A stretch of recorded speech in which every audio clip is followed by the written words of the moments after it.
गुरुर्ब्रह्मा गुरुर्विष्णुः गुरुर्देवो महेश्वरः गुरुस्साक्षात् परब्रह्मा तस्मै श्रीगुरवे नमः। ओं नमः शिवाय गुरवे सच्चिदानन्दमूर्तये निर्मलाय प्रशान्ताय गुरुदेवाय ते नमः। ओं वन्दे शिवं नारायणं ब्रह्मदेवं वन्दे अञ्जनीसुतं वन्दे श्रीपार्वतीं लक्ष्मीं सरस्वतीं वन्दे जगन्मातरं वन्दे सर्वऋषीणां श्रीदेवतानां वन्दे गुरूणां गुरुं वन्दे गुहं गणपतिं सूर्यचन्द्रं वन्दे श्रीविश्वेश्वरम्। ओं सहना भवतु सहनौ भुनक्तु सह वीर्यं करवावहै तेजस्विनावधीतमस्तु मा विद्विषावहै। ओं शान्तिः शान्तिः शान्तिः। ओं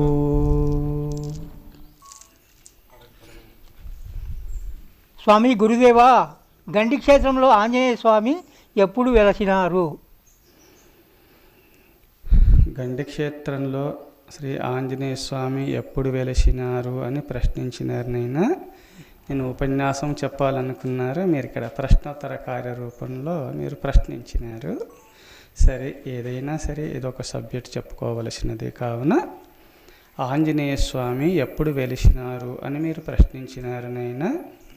నమో శ్రీ ఆంజనేయాయ పాపాగ్ని తీరవాసినే భక్తశోక వినాశాయ ఆంజనేయాయతే నమః.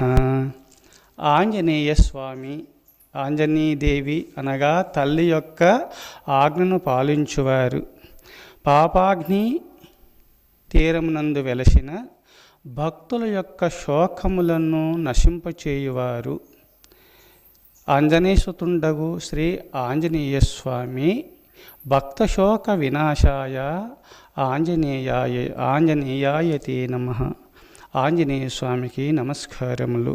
అనగా భక్తవత్సలుండగు ఆంజనేయ స్వామి ఎప్పుడు వెలసినారని మీరు ప్రశ్నించినారు.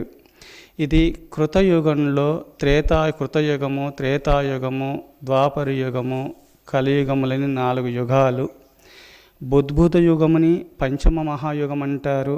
బుద్భుత యుగము అంటగా జలమయమైనటువంటిది.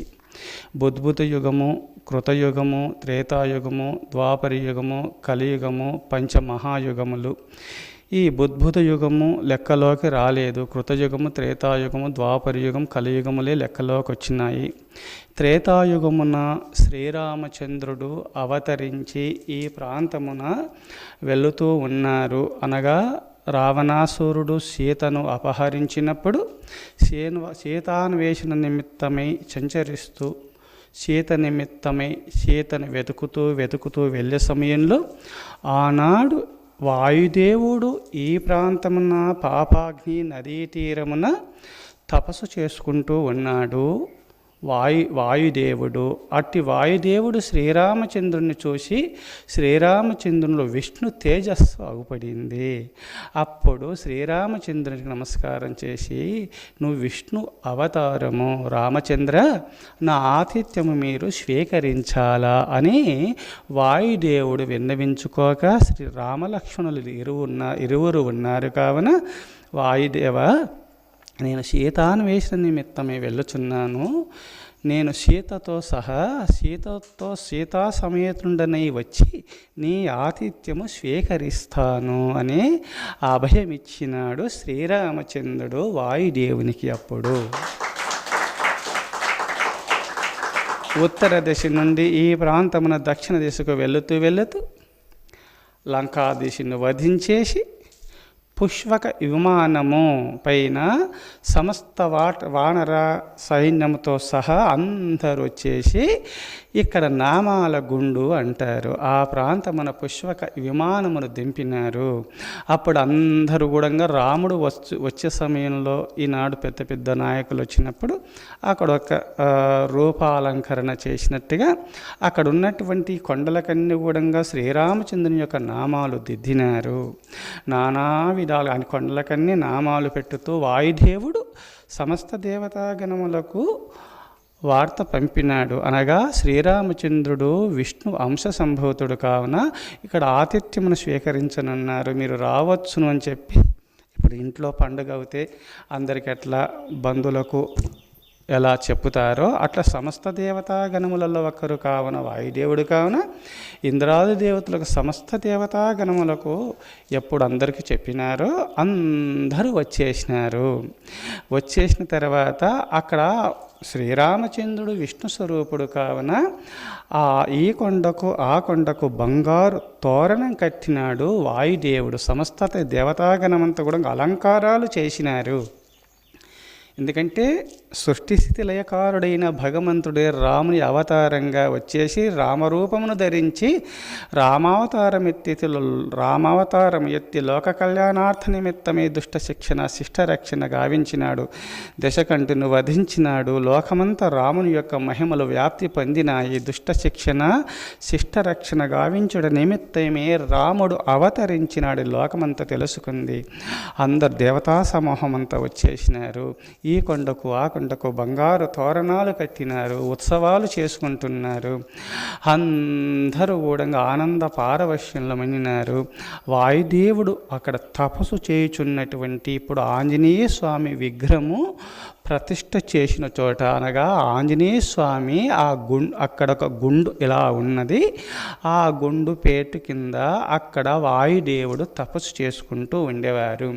అక్కడ తాను నివాసమైన చోట అక్కడ శ్రీరామచంద్రుని వచ్చేసి అక్కడ కూర్చుండబెట్టి సీతాసమేతుడై అందరు అక్కడ కూర్చున్నారు. అంత పందిర్లేసేసి అన్నదానాలు చేసి అక్కడ శ్రీరామచంద్రుడు ఆ పేటులాగా ఇలా వంగి ఉన్నది కావున ఒక నాగేంద్రుని పడగలాగా కొంచెం అలా ఉంది కావున అక్కడ ఆ పేటు కింద అంటే వర్షం వచ్చినా కురవకుండా కొంచెం ఉన్నది.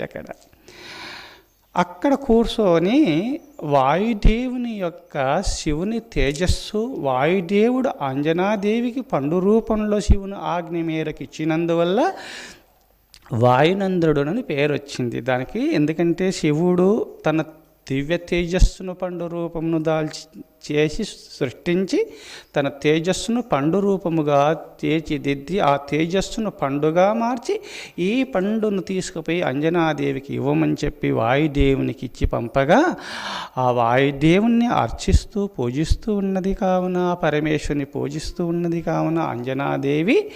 అందుకోసమే వాయుదేవుడు అక్కడ మధ్యవర్తిగా కారకులు కావున వాయునందనుడు అని పేరు వచ్చింది కావున అప్పుడు వాయునందనుడు అయినటువంటి ఆంజనేయ స్వామి అప్పుడు ఆంజనేయ నీ జన్మకు కారకుడైనటువంటి అనగా శివుని యొక్క తేజస్సును తెచ్చి మీ అమ్మకు ప్రసాదించినాడు. అందుకోసమే ఇక్కడ తన పరమభక్తుడైనటువంటి ఆంజనేయ స్వామి లేకపోతే నా రఘువంశమే నిలిచేది కాదు. ఆంజనేయ స్వామి ఆ లంకకు వెళ్ళి సీతను చూసి నాకు వచ్చి చెప్పకుంటే నేను మరణిస్తే లక్ష్మణస్వామి, భరతుడు, శత్రుఘ్నుడు, ఆ రఘువంశమే నశించేది. నీ వల్ల మా వంశము ఉద్ధరింపబడింది ఆంజనేయ అని చెప్పి నీకు ఏమి ఇవ్వగలుగుతాను, ఏమి ఇవ్వలేదని ఆలింగనం చేసుకున్నాడు. ఇదే నీకు ఇచ్చేది దక్షిణ, ఇదే నీకు అర్పిస్తున్న, నేనే నీకు అంకితమవుతున్నాను ఆంజనేయ, భావి బ్రహ్మవై నువ్వు ప్రకాశించుదువుగాక అని రానున్న కల్పనలో బ్రహ్మస్థానమును పొందనున్నాడు ఆంజనేయ స్వామి. ఆంజనేయ స్వామి అక్కడ అందరూ ఉన్నప్పుడు తన పరమభక్తుడైనటువంటి ఆంజనేయ స్వామి యొక్క రూపమును తన రామబాణముతో అలా చిత్రీకరించినాడు. ఆ చిత్రీకరించేసి శుభగడియల యందు చిత్రీకరిస్తూ కొంచెం శుభగడియలు దాటిపోతూ ఉన్నాయి, అక్కడితో ఆపేసినాడు. అందుకోసం ఇప్పుడు కూడా అక్కడ ఉన్నటువంటి అధిష్టాన పూజారులైన పుణ్యపురుషులను మీరు అడగండి, అక్కడ చూయిస్తారు. అక్కడ ఆపేసేసినాడు. శ్రీరామచంద్రుడు తన ఆ కరక కరకమలాలతో ఆంజనేయ స్వామిని ప్రతిష్ఠింపచేసినాడు. భక్తుని విగ్రహమును భగవంతుడే స్వయంగా ప్రాణ ప్రతిష్ఠ చేసినాడు. శ్రీరామచంద్రుడు ఆంజనేయ స్వామిని అక్కడ స్వయంగా నువ్వు ఇక్కడ ఉండాలి అని చెప్పినాడు. అందుకోసమే వీరబ్రహ్మంగారు కాలజ్ఞానంలో కూడా ఈ రహస్యమును చెప్పినాడు. గండాంజనేయుడు గదను త్రిప్పిన ఎంత గ్రహములన్నయు పారిపోయేనయ, మధ్యమ్మ దేవత మహిమలెన్నియ చూపి నారాకకై ఎదురు చూచేనయ. శివ గోవింద గోవింద హరి గోవింద గోవింద అని వీరబ్రహ్మంగారే కాలజ్ఞానంలో చెప్పినాడు. నేను రానున్న అవతారమునకు గండి వీరాంజనేయ స్వామి భూత ప్రేత పిశాచములు తొలగిస్తూ ఉంటాడు. గండాంజనేయుడు గదను త్రిప్పిన ఎంత గ్రహములన్నయు పారిపోయినయా. గండి వీరాంజనేయ స్వామి దగ్గర ఎవరైనా సరే సేవ చేస్తూ ఉన్నటువంటి పరమ భక్తులకు భూత ప్రేత పిశాచములు దుష్టశక్తులన్నీ పారిపోతాయి, ఆంజనేయ స్వామి తొలగిస్తారు అని వీరబ్రహ్మంగారే కాలజ్ఞానంలో త్రికాల జ్ఞాని అయిన విష్ణు అవతారమైన వీరబ్రహ్మంగారే తల కాలజ్ఞానంలో గండి వీరాంజనేయ స్వామి గురించి పొగిడినారు. గండాంజనేయుడు గదను త్రిప్పిన ఎంత గ్రహములన్నయు పారిపోయేనయ, మధ్యమ్మ దేవత మహిమలెన్నియు చూపి నారాకకై ఎదురు చూచేనయ. శివ గోవింద గోవింద హరి గోవింద గోవింద అని వీరబ్రహ్మంగారు మధ్యమ్మ దేవత ఈ ప్రాంతంలో ఒక చోట ఉండదని, నా రాకకు ముందు ఆ మధ్యమ్మ దేవత ఎన్నో మహిమలు చూయిస్తుంది, అదే మీకు నిదర్శనము అన్నారు వీరబ్రహ్మేంద్ర స్వాముల వారు కాలజ్ఞానం. అందుకోసమే ఆంజనేయ స్వామిని ప్రాణ ప్రతిష్ఠ చేసినారు. కొంచెం అక్కడ ఉన్నప్పుడు మళ్ళా మధ్వాచార్యుల వారు ఆంజనేయ స్వామి అవతారముగా అవతరించేసి ఆంజనేయ స్వామి దేవాలయములన్నీ కూడా పునరుద్ధరణ చేస్తూ ఇక్కడ ఆంజనేయ స్వామిని కూడా బాగా చూసినారు. కొంచెము అంతా బాగుంది, ఆంజనేయ స్వామి రూపమును చిటికనేల దగ్గర కొంచెం సరిలేదు కదా, అది సరిచేతామని అక్కడ మొల తీసుకొని శిల్పి శాస్త్రజ్ఞులను పిలుచుకొచ్చి విగ్రహాలు చేస్తున్నటువంటి వారిలో శిల్పి కళా శాస్త్రజ్ఞులను పిలుచుకొచ్చేసి అక్కడ మొలిపించినారు. మొలిపించేసరికల్లా రక్తం స్రవించింది ఆంజనేయ స్వామికి. అప్పుడు భయపడి ఆపేసినారు. ఇప్పుడు కూడా మీరు చూడవచ్చును. అందుకోసమే ఆంజనేయ స్వామి పరమభక్తుడైనటువంటి ఆంజనేయ స్వామిని శ్రీరామచంద్రుడే లిఖించి చిత్రీకరణ చేసి ప్రాణప్రతిష్ఠ చేసినటువంటి విగ్రహము శ్రీ ఆంజనేయ స్వామిని త్రేతాయుగమునందు జరిగినటువంటి ఈ ఘటన. అప్పుడు సమస్త దేవతా సమూహమంతా కూడా వచ్చినారు. కావున ఆంజనేయ స్వామికి ప్రాణప్రతిష్ఠ చేసినప్పుడు దేవతలు ఆంజనేయ స్వామిని అక్కడ ప్రాణప్రతిష్ఠ చేసినారు కదా, శివుని అవతారం కదా, మనం అభిషేకము చేతామని ఇంద్రాది దేవతలంతా కూడా అమృత కలశాలు తీసుకొచ్చి అమృతముతో అభిషేకించినారు ఆంజనేయ స్వామిని. ఆనాడు అభిషేకించగా ఒక కలశం మిగిలింది. ఆ కలశమును అక్కడ ఉండగా ఆ శ్రీరామచంద్రుడు వాయుదేవుడు సమస్త దేవతలుండేసి తెచ్చింది, నీకు ఇక్కడ తీసుకొని వచ్చినాము ఆంజనేయ, మేము దేవతలం కావున తీసుకొని మళ్ళీ తిరిగి తీసుకొని వెళ్ళలేం కదా, ఈ అమృత కలశమును ఇక్కడ నేను స్థాపించుము అని ఆజ్ఞాపించినారు శ్రీరామచంద్రుడు వాయుదేవుడు సమస్త దేవతాగణమంతా. ఆంజనేయ స్వామి స్వయముగా శ్రీ పాపాగ్ని నద్యాం అమృత కలశ స్థాపితాయ, అమృత కలశమును ఆ పాపాగ్ని మధ్యలో ఇప్పుడున్నటువంటి గర్భగుడికి ముందుగా లోపట అనగా పాపాగ్ని నదిలో లోపట అంతర్వాహినిగా ఉండేలాగున తెలియకుండా ఎవరికి అవుపడకుండా ఆ లోపట ప్రతిష్ఠ చేసినాడు ఆంజనేయ స్వామి అమృత కలశమును. పాపాగ్ని శ్రీ పాపాగ్ని నద్యామృత కలశ స్థాపితాయ అందు సకలం తత్ సకలము సమస్తమును కూడంగా తత్ ఆ సమస్తమును కూడంగా ఏమేమి కోరుకుంటారో ఏమేమి కావాలనుకుంటారో అవన్నీ కూడంగా ఈ మనసా కర్మనా వాచ ఇక్కడ ఈ ఆంజనేయ స్వామిని కొలుస్తూ జపిస్తూ ఆంజనేయ స్వామి నామమును జపిస్తూ త్రికరణ శుద్ధిగా ధర్మాన్ని ఆచరిస్తూ దైవచింతన చేస్తున్నటువంటి వారికి ఈ ప్రాంతమున అన్ని సమస్త కోరికలు నెరవేరునుగాక అని సమస్త దేవతాగణము వరమిచ్చినారు.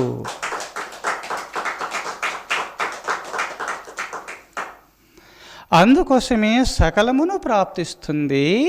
అందుకోసమే ఇక్కడ ఆంజనేయ స్వామి ముందు ఇక్కడ ఎవరైతే ఆ పాపాగ్ని నదిలో స్నానము చేస్తారో సమస్త పాపములు తొలగింపబడుతాయి అనగా పరమాత్మ అక్కడ దేవతలు వరమిచ్చినారు అక్కడ.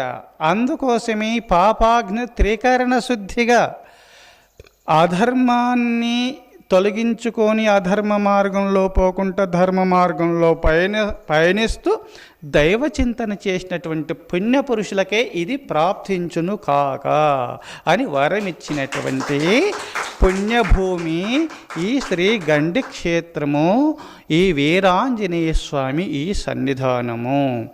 అందుకోసమే బంగారు తోరణం కట్టినారు కావున సమస్త దేవతాగణమంతా కూడా వరమిచ్చినారు. ఇక్కడ స్నానము చేస్తూ ఆంజనేయ స్వామిని దర్శనం చేసుకుంటూ దైవచింతన చేస్తూ ధర్మాచరణ కలిగినటువంటి పుణ్యపురుషులందరూ కూడా అట్టి పుణ్యపురుషులకు ఈ బంగారు తోరణం అగుపడుతుంది. తవ సన్నిధిం సువర్ణతోరణం తద్దర్శ పుణ్యం సవసన్నిధిం సువర్ణతోరణం తద్దర్శన పుణ్యం స్వర్గపుర ప్రాప్తిం తవ దర్శనీయం పురుషార్థ ప్రాప్తిం వీరాంజనేయం సతతం నమామి.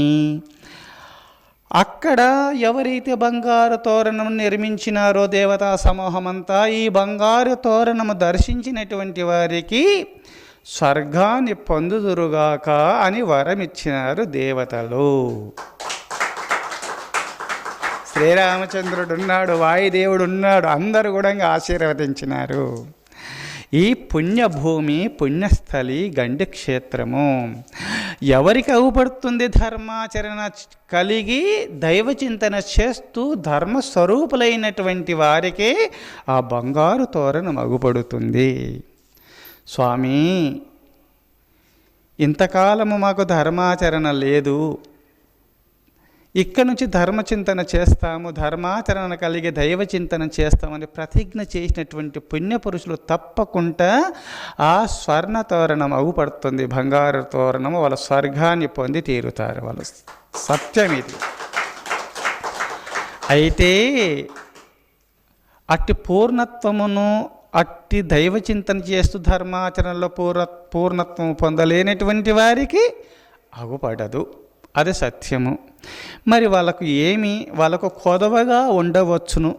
మీరు చెప్పుతున్నారు స్వామి, అట్టి పూర్ణత్వాన్ని పొందలేకపోయినాము, చిన్ననాటి నుంచి అట్టి ధర్మాచరణ లేకపోయినది కదా అని చింత మీకు కలగవచ్చును. కానీ తవ సన్నిధిం సువర్ణతోరణం తద్దర్శన పుణ్యం స్వర్గపుర ప్రాప్తిం తవ దర్శనీయం పురుషార్థ ప్రాప్తిం వీరాంజనేయం సతతం నమామి.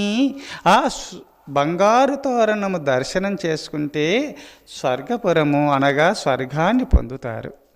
కానీ మనసా కర్మణ వాచ ధర్మాచరణ కలిగి దైవ చింతన చేస్తూ సంపూర్ణంగా శ్రీ వీరాంజనేయ స్వామి దర్శనం చేసుకుంటారా ధర్మము అర్థము కామము మోక్షము అనగా ధర్మ మార్గంలో పయనించే ధీశక్తిని ఆంజనేయ స్వామి ప్రసాదిస్తాడు. త్రికరణ శుద్ధితో ఆంజనేయ స్వామి నాకు ముక్తిని ప్రసాదించు అని ఎవరు వేడుకుంటారో అట్టి పరమ భక్తులకు ధర్మాచరణ కలిగే ధర్మ మార్గంలో పయనించే ధీశక్తిని ప్రసాదిస్తాడు. అర్థమును సమస్త సంపదలు ప్రసాదిస్తాడు. ధర్మ అర్థ కామమనగా సమస్త కోరికములు సిద్ధింపచేస్తాడు. ఆఖరిలో శివుని అవతారము కావున పరబ్రహ్మ స్వరూపుడు కావున ముక్తిని ప్రసాదిస్తాడు ఆంజనేయ స్వామి. దేవతలు ప్రసాదించింది వరమిచ్చింది కరెక్టే, అట్టి పుణ్యపురుషులకు అవుపడుతుంది. కానీ ఆంజనేయ స్వామి దర్శనం చేసుకుంటే చాలు మోక్షము కూడా ప్రాప్తిస్తుంది, ముక్తి లభిస్తుంది. ఆంజనేయ స్వామిని సంపూర్ణమైన శరణాగతి పొందితే చాలు. అందుకోసమే తవ సన్నిధిం సువర్ణ తోరణం తద్దర్శన పుణ్యం స్వర్గపుర ప్రాప్తిం తవ దర్శనీయం పురుషార్థ ప్రాప్తిం వీరాంజనేయం సతతం నమామి. మీరు ఆ బంగారు తోరణం చూడాలని పరితపించవలసిన అవసరం లేదు. ఆంజనేయ స్వామిని దర్శనం చేసుకుంటే చాలు ధర్మాచరణ కలిగి ఆంజనేయ స్వామి నామ సంకీర్తన మీ నచ్చిన దేవుని యొక్క నామ సంకీర్తన చేసుకున్నా చాలు. ఆంజనేయ స్వామి దర్శనం చేసుకుంటే చాలు ధర్మార్థ కామమోక్షములు మీకు ఇహ సంపదలు పర సంపదలు ప్రాప్తిస్తాయి. మీకు లేమి అనేది ఉండదు ఆంజనేయ స్వామి దర్శనం చేసుకున్నటువంటి పరమ భక్తులకు. అందుకోసమే ఆంజనేయ శ్రీరామచంద్రుడే ఆంజనేయ ఇక్కడ నువ్వు నా చేత ప్రతిష్ఠింపబడ్డావు. నేను ప్రాణ ప్రతిష్ఠ చేసినాను ఈ విగ్రహానికి. నువ్వు చిరంజీవి ఎల్లకాలం ఇక్కడుంటూ నువ్వు దుష్టశక్తులను తొలగిస్తుండాలా అని చెప్పి ఆంజనేయ స్వామికి శ్రీరాముడే చెప్పినాడు. అందుకోసమే దుష్టశక్తులను భూత ప్రేత పిశాచములను తొలగించే దేవుడుగా భాషించాలా అనగా ఎక్కడున్నా తొలగిస్తాడు. ఇక్కడ ఆంజనేయ స్వామి శ్రీరామచంద్రుడే చెప్పినటువంటిది. గండి క్షేత్రేషు పుణ్యేస్మిన్ వీరాంజనేయ మందిరే పవిత్ర శిఖరం దృష్ట్వా భూత ప్రేత పలాయనం. ఆ పవిత్రమైనటువంటి గండి వీరాంజనేయ స్వామి యొక్క శిఖర దర్శనం ఎవరు చేసుకుంటారో గండి క్షేత్రేషు పుణ్యేస్మిన్ వీరాంజనేయ మందిరే పవిత్ర శిఖరం దృష్ట్వా భూత ప్రేత పలాయనం. భూత ప్రేత పిశాచములు తొలగిపోతాయి. గండి వీరాంజనేయ స్వామి గర్భగుడిపైనటువంటి ఉన్న శిఖరాన్ని దర్శనం చేసుకుంటేనే అన్నీ పారిపోతాయి. ఆ గర్భగుడిలో ఉన్న దేవుని నమస్కారం చేస్తే ధర్మార్థ కామ మోక్షములను మీకు సిద్ధిస్తాయి, మీకు మోక్షము ప్రాప్తిస్తుంది. అందుకోసమే గండి వీరాంజనేయ స్వామి ఎప్పుడు వెలసినారు అని మీరు ప్రశ్నించినారు. కావుననైనా త్రేతాయుగమునందు శ్రీరామచంద్రుడే ఆంజనేయ స్వామిని తన రామబాణము చేత చిత్రీకరణ చేసి ఆ విగ్రహమును తయారు చేసి ప్రాణప్రతిష్ఠ చేసినాడు శ్రీరామచంద్రుడు స్వయముగా. ఆ అట్టి భగవంతుని ఎవరైతే త్రికరణ శుద్ధిగా ప్రార్థన చేస్తారో వారికి ఇహ సంపదలు పరసంపదలు ప్రాప్తిస్తాయి. ఆ పాపాగ్ని నదిలో సంపూర్ణంగా ఎవరు స్నానం చేస్తారో అనగా తన స్వహస్తముల చేత ఆంజనేయ స్వామి స్వయముగా అక్కడ అమృత కలశమును ప్రతిష్ఠింపచేసినాడు. పాపాగ్ని నది భూగర్భములో లోపట అక్కడ త్రికరణ శుద్ధిగా ఎవరు స్నానము చేస్తుంటారో అట్టివారికి అమృత ప్రాణము చేస్తే అమృతపానము చేస్తే స్వర్గాన్ని ఎవరు చిరంజీవులు ఎలా ఉంటారో, ఎవరైతే త్రికరణ శుద్ధిగా ధర్మాచరణ కలిగి దైవ చింతన చేసినటువంటి పుణ్యపురుషులు వాళ్ళు అమరత్వాన్ని పొందుతారు. అనగా పాంచభౌతికమైన శరీరము వదిలిన తర్వాత జీవుడు కైవల్యాన్ని పొందేలాగున దేవతలు వరమిచ్చినటువంటి పుణ్యస్థలి పుణ్యభూమి గండి క్షేత్రము. అందుకోసమే ఈ పాపములకు అగ్నిలాంటిది. చెత్తలో ఆ చెత్త అగ్నిలో వేస్తే ఎలా దహింపబడుచున్నదో, ఈ పాపాగ్ని నదిలో స్నానము చేస్తే చాలు సమస్త పాపములు దహింపబడుతాయి. చెత్తలో అగ్ని వేస్తే చెత్తలో ఏ రూపంగా అగ్నిలో చెత్త వేసినామనుకో, అగ్నిలో చెత్త వేస్తే ఏ రూపంగా దహింపబడుతున్నదో, ఈ పాపాగ్ని నదిలో స్నానం చేస్తే చాలు జన్మాంతరములలో చేసినటువంటి తెలియక చేసినటువంటి పాపములన్నీ కూడా దహింపబడుతాయి. పాపములకు అగ్నిలాంటిది పాపాగ్ని. ఈ పాపాగ్ని అని ఎవరు పేరు పెట్టినారు? ఈ పాపాగ్ని నదికి నందిపాద సముద్భూత పాపాగ్ని పుణ్యదాయిని. పార్వతీదేవికి పరమేశ్వరుడు చెప్తాడు వాయుపురాణంలో ఈ రహస్యమును. అక్కడ నందికొండ, కర్ణాటక దేశంలో ఉన్నటువంటి నందికొండ ప్రాంతమున శివాలయము, ఆ నందీశ్వరుని యొక్క పాదము దగ్గర నుండి ఉత్పత్తి అయినటువంటి ఈ పాపాగ్ని, ఈ నది నందిపాదము నుండి ఉత్పత్తి అయింది. కావున నందిపాదము అని నందిపాద సముద్భూత నందిపాదము నుండి ఉత్పత్తి సంచరిస్తూ కొండలు కోణలు దాటుతూ వస్తూ ఉన్నది. ప్రవహిస్తుంటే పార్వతీ పరమేశ్వరుడు నందివాహనారూఢులై సంచరిస్తూ ఉన్నారు. ఆకాశ వీధులు సంచరిస్తూ ఉన్నప్పుడు పార్వతీమాత ఉండి ఆ నదీమాత చూడు ఎలా పర్వళ్ళు త్రొక్కుతూ వెళ్ళుచున్నది.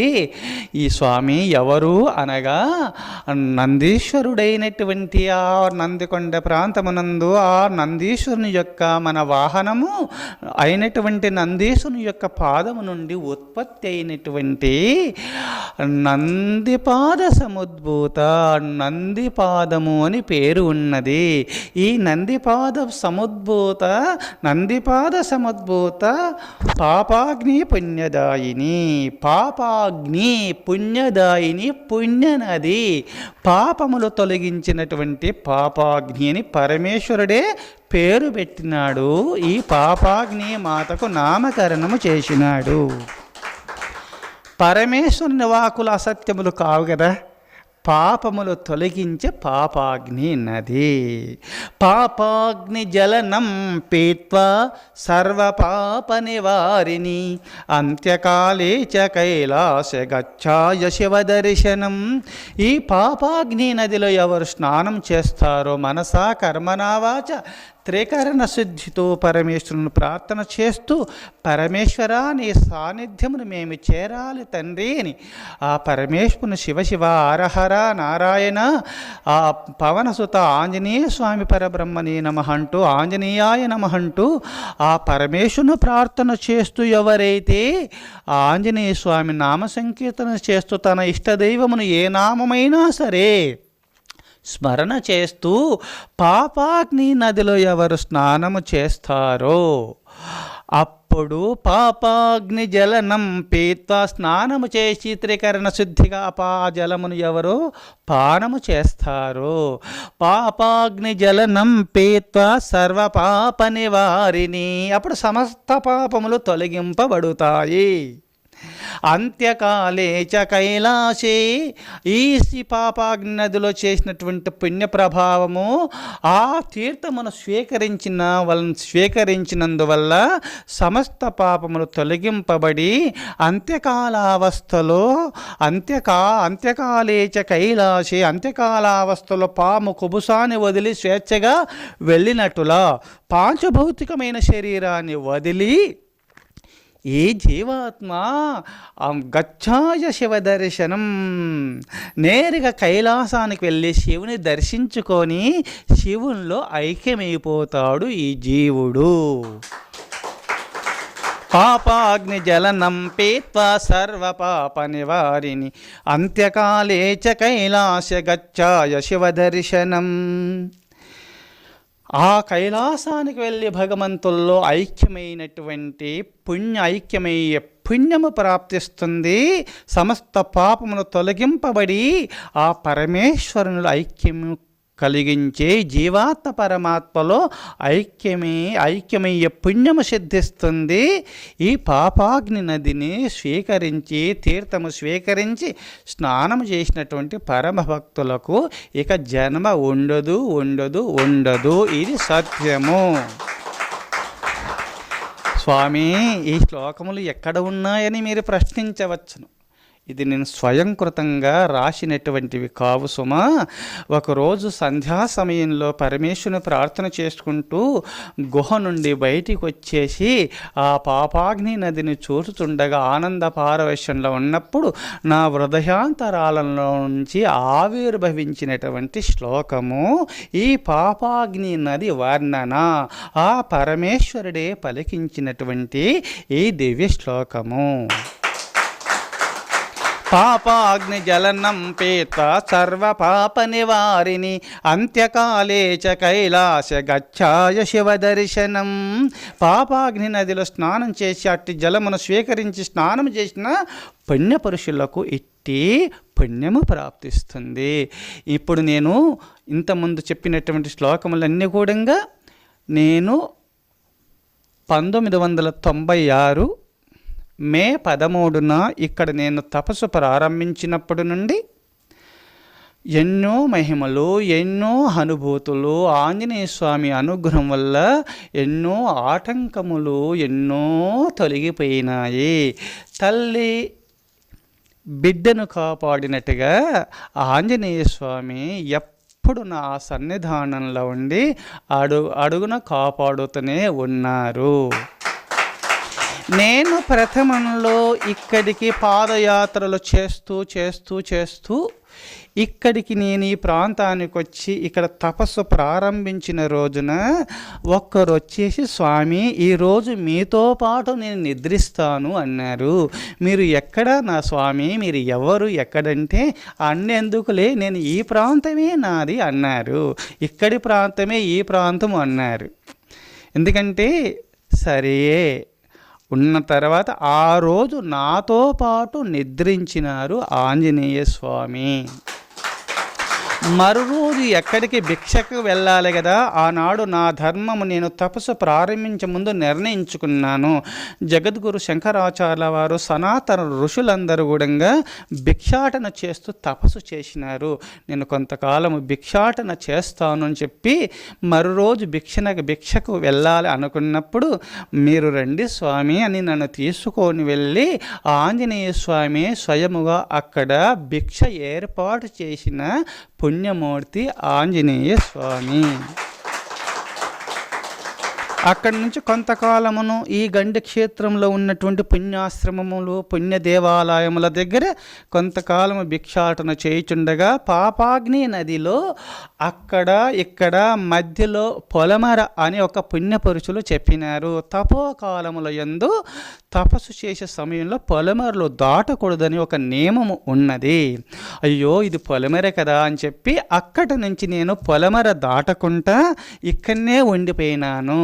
ఆ భగవంతుని యొక్క కరుణాకటాక్షం వల్ల భక్తాదులు వస్తూ నాకు ఆహార పానీయములు ఆ పరమేశ్వరుడే నాకు అన్ని ఏర్పాటు చేసినారు. మళ్ళా నేను ఆ భిక్షాటన చెయ్యకుండా నేను ఇక వెళ్ళను అని నిర్ణయించుకున్నప్పుడు ఆ భగవంతుడి అన్ని అన్ని ఏర్పాట్లు చేసినారు. ఇప్పటి వరకు కూడా ఏ ఇబ్బంది లేదు. నేను 1996 మే 13 తపస్సు ప్రారంభించిన తర్వాత ఎన్నో మహిమలు, ఎన్నో అనుభూతులు పొందినాను.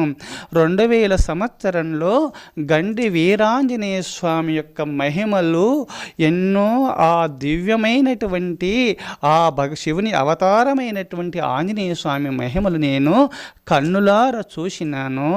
ఆ దివ్యానుభూతులు ఎన్నో పొంది గండి వీరాంజనేయ స్వామి సుప్రభాతము, పరపత్తి స్తోత్రములు, మంగళాష్టకములు ఇవన్నీ కూడా గండి వీరాంజనేయ స్వామి యొక్క స్థల పురాణము గురించి సంస్కృతములో ఈ ప్రాంతములో మహర్షులు ఎట్లా సిద్ధి పొందినారు, ఎలా ముక్తాత్ములైనారని చెప్పి సంస్కృత భాషలో శ్లోక రూపమున ఎన్నో నేను శ్లోకాలు అల్లినాను. మళ్ళా గండి వీరాంజనేయ స్వామి ఆస్థాన పూజారులైనటువంటి, అలంకారం చేస్తూ ముక్తాత్ములైనటువంటి భానుమూర్తిని ఒక పుణ్యభక్తుడు ఉండేవారు. ఇప్పుడు శివైక్యమును పొందినారు. కావున ఆ పరమభక్తుడు మహాపుణ్యపురుషుడు అప్పుడప్పుడు ఇక్కడికి ఈ తపో గుహ దగ్గరికి ఇక్కడ నా చెంతకు వచ్చేవారలు. వస్తున్నప్పుడు 2000 సంవత్సరంలో ఆ భానుమూర్తి స్వాముల వారికి నేను రాసినటువంటి ఈ సుప్రభాతములు, ప్రపత్తిని, స్తోత్రములు, మంగళాష్టకములు, ఎన్నో శ్లోకములు కూడా ఆంజనేయ స్వామికి అంకితం చెయ్యమని. ఎందుకంటే నేను ఎక్కడికి వెళ్ళతలేను, కావున ఇక్కడనే నేను పొలమరలో దాటకూడదని ఒక శాస్త్ర ప్రమాణాలున్నాయి. నశ్రేయో నియమం విన నియమమునకు బద్దులు కావాలా, శాస్త్ర ప్రమాణంగా ఆచరించాలనే నియమం ఉన్నది. కావున నేను ఎక్కడికి తిరగదలుచుకోలేదు.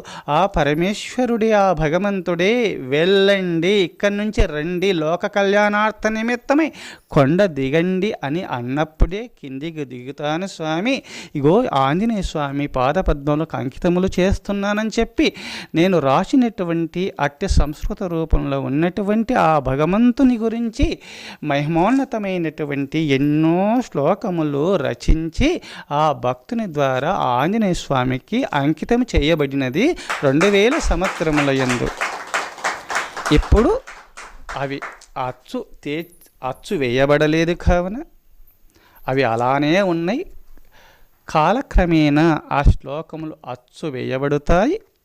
ఆంజనేయ స్వామి గురించి రాసినటువంటివి ఎన్నో శ్లోకములు ఉన్నాయి. కావున కాలక్రమేణా అవి అచ్చు వేస్తాయి. అందరి భక్తుల చేతికి ఆంజనేయ స్వామి పంపుతారని నా ఆశయము.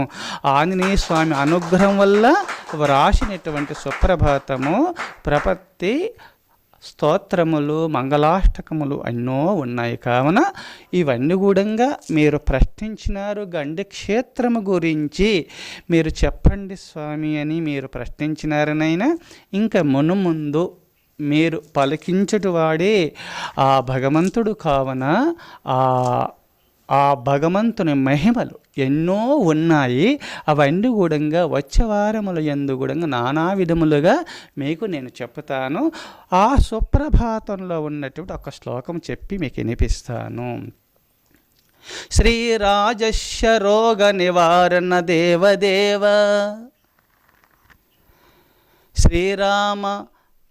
శ్రీరాజస్య రోగ నివారణ దేవదేవ. ఆ భగవంతుడు శ్రీ ఆంజనేయ స్వామి ఒక భక్తుడు ఉన్నాడు. పూర్వకాలంలో ఆంజనేయ స్వామి త్రేతాయుగంలో అక్కడ ఆంజనేయ స్వామి ప్రతిష్ఠింప చేసిన తర్వాత ఎన్నో ప్రళయాలు వచ్చినాయి. యుగాంతంలో సహజంగా వస్తుంటాయి. జనాభా నశించింది నానా విధాలుగా. అందుకోసము అంత ప్రపంచమంతా కూడా జనాభా నశించిన తర్వాత అక్కడక్కడ చిన్న గ్రామాలు ఉన్నప్పుడు ఆంజనేయ స్వామి దర్శనం చేసుకోలేక ఈ ప్రాంతముల వాయుదేవుని వరపుత్రుడైనటువంటి ఆంజనేయ స్వామి, పవనాత్మజుడైనటువంటి ఆంజనేయ స్వామి విగ్రహం ఉండదట. శ్రీరామచంద్రుడు తన సహస్తముల ద్వారా లిఖించి విగ్రహము తయారు చేసి ప్రతిష్ఠింప చేసినారట అని ఒక వాడుక మాత్రం ఉన్నది. అలే అప్పుడు అనుకున్నప్పుడు ఈ ఆనాడున్నట్టు ఎంతో కాలము కూడా పూజలు చేయలేదు, జనాభా లేదు కావున, అన్ని అరణ్యాలుగా మారినాయి కావున, దారులు లేవు కావున ఒక వాడక మాత్రం ఉన్నది. శ్రీరాజస్య రోగ నివారణ దేవదేవ. ఒక మహారాజు, ఒక స్త్రీ అంటే శుభములు పొందినటువంటి వాడు, పరమ పురుషుడైనటువంటి ఒక మహారాజుకు ఒక రాచపుండు పుట్టింది వీపులో. అది ఎన్ని మందులు పెట్టినా సరి కాలేదు. ఆ మహారాజు అందరి చేత పూజలు అందుకునేవాడు, అందరి చేత స్తోత్రములు చేయించుకున్నటువంటి మహారాజు మంచిగా ఉన్నప్పుడు భార్య, పిల్లలు, రాజులు, సామంతులు ఎంతోమంది సేవ చేసినాడు. సేవలు అందుకున్నటువంటి మహారాజు ఈ రాచపుండు వచ్చి చీము కారుతూ నానా విధము రక్తము కారుతుంటే, దుర్వాసనలు వస్తుంటే అందరూ కొంచెము చేదరించుకుంటూ అసహించుకుంటూ ఉన్నప్పుడు ఆయన గ్రహించినాడు, నేను మంచిగా ఉన్నప్పుడు ఇంతమంది నా సేవలు చేస్తూ నన్ను ఎంతో గౌరవించినారు కదా, ఈ పాంచభౌతికమైన శరీరం పైన ఒక్క పుండు వస్తే నన్ను అంతగా సేవ చేస్తలేరా అని చెప్పి, ఎందుకు ఈ దేశం అని చెప్పి ఆ రాజ్యమును వదిలేసేసి, అనగా రాజుగానే ఉన్నాడు ఈ ప్రాంతం అంతటా.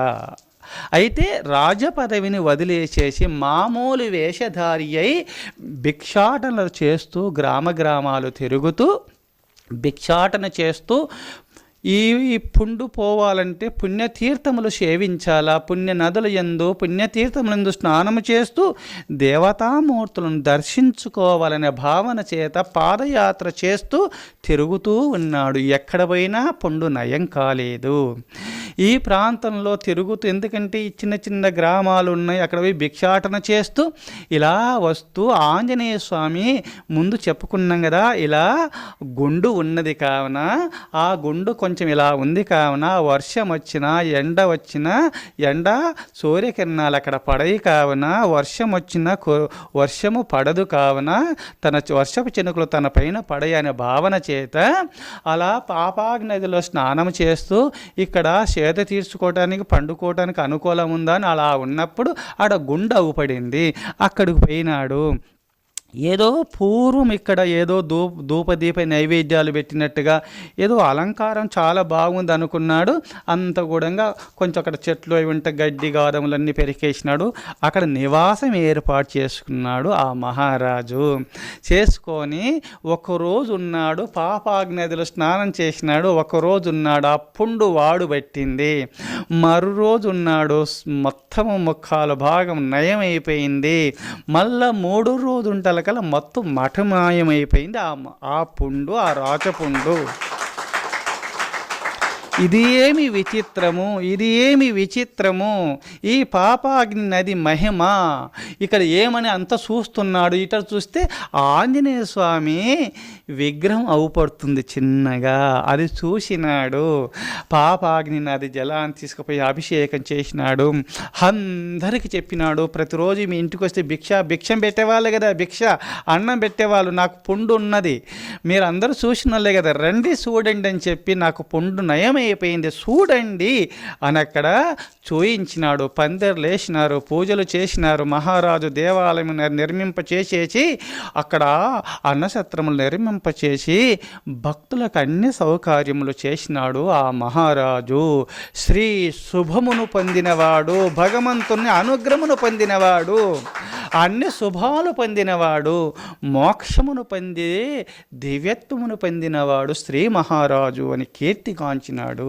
శ్రీ రాజస్య రోగ నివారణ దేవదేవ. ఆ మహారాజు యొక్క రోగమును నివారణ చేసినటువంటి దేవుడు ఆంజనేయ స్వామి. సుప్రభాతంలో ఈ శ్లోకం ఉన్నది.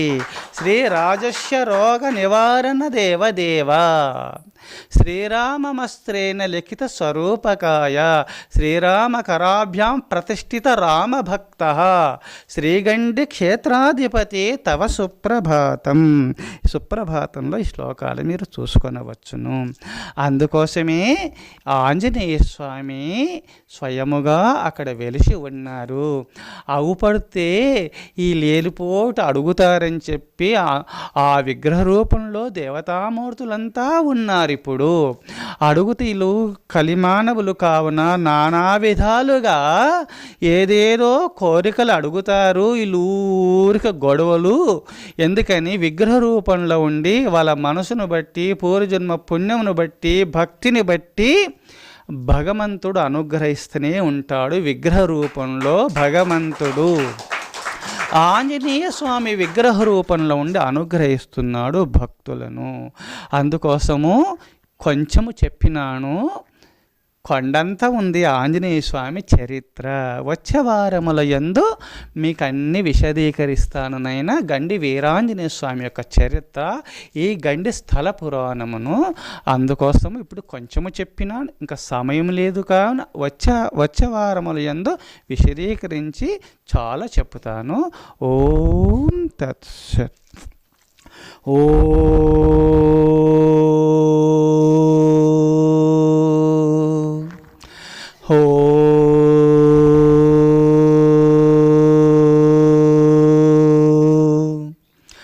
ఓం సహనావవతు సహనో భునక్తు సహ వీర్యం కరవావహి తేజస్వినావధీతమస్తు మా విద్విషావహి. ఓం శాంతి శాంతి శాంతి. శంభో శివ శివ శివ శివ శివ శివ. నారాయణ నారాయణ నారాయణ. హో దైవమతము ప్రతిష్ఠితమగునుగాక, కరుణామతము వృద్ధి నొందునుగాక, శాంతిమతము స్థాపితమగునుగాక, సత్యమతము స్థిర ప్రతిష్ఠిత నందునుగాక, సనాతన ధర్మమతము ఉద్ధరింపబడునుగాక, ఋషిమతము వర్ధిల్లునుగాక,